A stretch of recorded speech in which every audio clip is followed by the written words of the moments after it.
The National Weather Service in the Twin Cities has issued a severe thunderstorm warning for East Central Goodhue County in southeastern Minnesota, northwestern Pepin County, southeastern Pierce County, southwestern Dunn County, until 7:30 p.m. At 6:47 p.m., a severe thunderstorm was located 7 miles east of Goodhue, or 9 miles southeast of Red Wing, moving northeast at 50 miles per hour. Expected hazards include ping-pong ball-size hail and 60 miles per hour wind gusts. This is a radar-indicated threat. The following impacts are expected. People and animals outdoors will be injured. Expect hail damage to roofs, siding, windows, and vehicles. Expect wind damage to roofs, siding, and trees.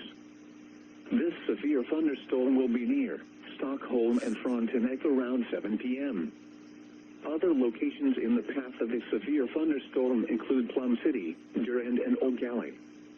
A tornado watch remains in effect until 10 p.m. for southeastern Minnesota and west central Wisconsin.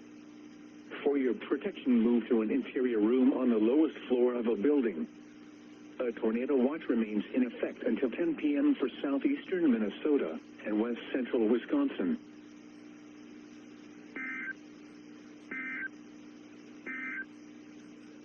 Tornado watch number 194 remains in effect until 10 p.m. for the following counties.